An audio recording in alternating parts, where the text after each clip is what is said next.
It began as a rumor, a whisper carried across scattered observatories and late-night astronomer channels. On a cold night in 2029, something had been seen over the southern hemisphere, something that didn't make sense. No meteor, no satellite, no aurora, the sky had split. Not visually, not figuratively, but literally. For 2.3 seconds over a dark stretch of Patagonia, instruments designed to detect gravitational waves registered a perfect vertical rupture in spacetime. They called it a clean break, as if reality itself had torn open along an invisible seam. The event didn't produce light, or heat, or sound. Only one thing happened: stars disappeared, then reappeared. As if the background of the universe had blinked. 3 weeks later, it happened again. This time over the South Pacific for 1.7 seconds. A Japanese weather satellite caught partial visual data to just a flicker, like a sharp edge slicing across clouds. The footage was suppressed, but not fast enough. A few frames leaked, and independent analysts enhanced them, revealing something no one wanted to believe. The sky didn't just split, something looked back through the tear. A shape silhouetted in stars, impossibly large, angular, with geometry that bent the eye. Then it closed, then silence. Agencies denied everything. Atmospheric distortion, they said, sensor malfunction, but in the weeks following, there were changes. Not global, not yet, just subtle things. Birds migrating out of season, seismic whispers deep beneath continental plates. People reporting sleep paralysis in clusters around the tear zones. The dreams were always the same. A sky of white noise, a voice speaking in reverse, and a presence watching just beyond the stars.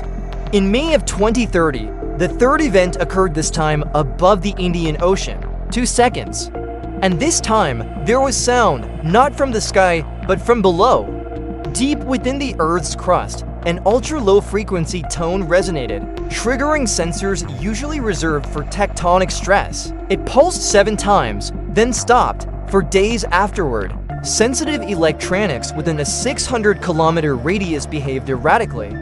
Compasses spun, batteries drained, shadows moved where light said they shouldn't. Then came the signal. At first, it was thought to be random background noise picked up by a neutrino detector array buried in the ice of Antarctica. But the pattern was undeniable, a modulation that matched the tone heard during the third rupture. It repeated every 47 minutes. A scientist named Dr. Eva Mirov decoded the first phrase. It wasn't language.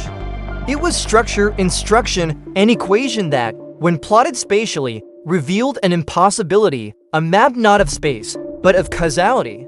A way to fold time, not travel it, but bend it around itself. Then came the messages. Buried within the signal were sequences of human DNA, ours, but altered. Not evolved, refined, streamlined. Someone or something was sending us a blueprint for what we could be. Or perhaps what we used to be. The tears in the sky continued. By 2032, there were 14, always brief, always silent. But each time, the background stars were wrong, tilted, offset, as if each rupture revealed a slightly different version of the universe. And sometimes, things slipped through. A team stationed in Greenland reported a snowfall of ash after one event. Not volcanic, microscopic analysis showed the particles were organic. Bone fragments, feather traces. DNA not matching any known species. One fragment was still warm. Governments scrambled to keep it quiet, but the world was noticing. Strange auroras appeared over cities at midnight, regardless of latitude. Children born during tear events developed mirror synesthesia, able to see sounds before they were made. Some began to draw symbols long buried in archaeological sites they'd never seen. And all the while, the signal grew stronger. Now it carried rhythm, music, minor tones in 9/8 time, layered with ultrasonic harmonics that induced euphoria or terror, depending on the listener. Musicians who tried to transcribe it went mad. One violinist, locked in isolation with the signal, carved an entire concerto into the walls of his room using only his fingernails. He died smiling, then came the light. On June 3rd, 2033, over the Australian desert, the sky split for 11 seconds. Longest ever recorded, and in that time, the stars behind the tear shifted sharply and then they were replaced. Not blocked, not hidden, replaced, as if the tear wasn't just a hole, it was a door. And on the other side was somewhere else. For the first time, high-altitude aircraft near the event experienced total system failure. But the pilots didn't crash, they floated. Descriptions varied, but each told the same story. They were in the air, then nowhere. Surrounded by a black sky filled with whispering lights, each whisper sounding like a name they had forgotten. Then they were back. Instruments had no record of the detour.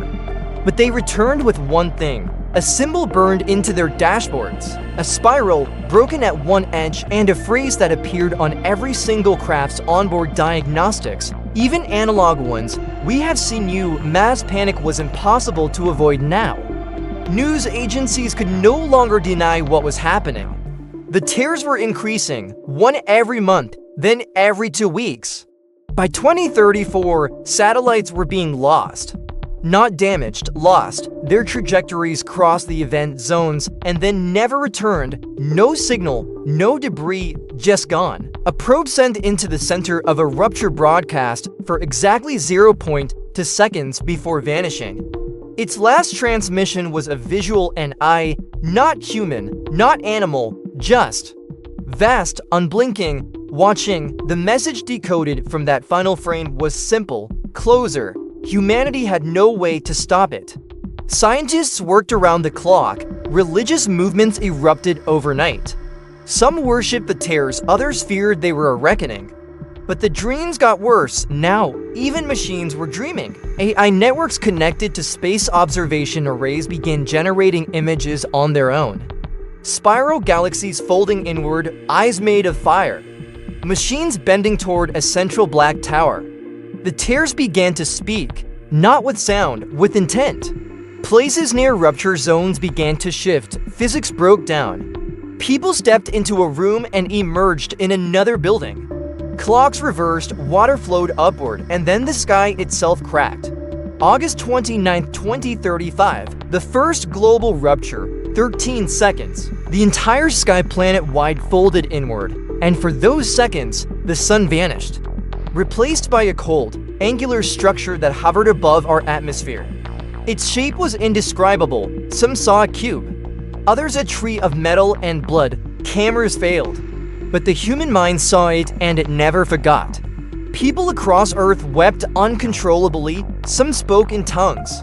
Others collapsed into silence and never spoke again. For days afterward, no bird sang.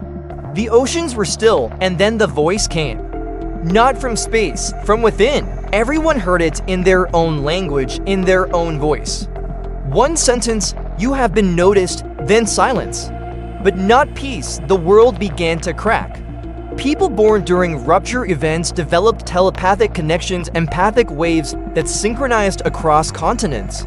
They wept in unison, they screamed without reason, and they all said the same thing when asked: "It's getting closer." Observatories now tracked a new object, not a planet, not a star. A rift, permanent, hovering beyond the moon. It pulsed like a heartbeat, and within its depths, a shape began to form. Not seen, felt, a presence pressing against the edge of everything. And then came the final signal. On December 21st, 2036, every instrument on Earth recorded the same frequency, a tone that bent time itself. For 3.7 seconds, all clocks stopped, and every human on Earth saw the same dream, a sky that split open, and something stepping through. It was not God, it was not alien, it was not machine, it was all of them. And it spoke a final phrase: "We are what waits when stars forget themselves." Then the sky closed. The rift remained, but the tear stopped. No more events, no more dreams, only the hum. The slow, constant hum of a presence just beyond the edge of time, waiting, watching, and maybe calling us forward.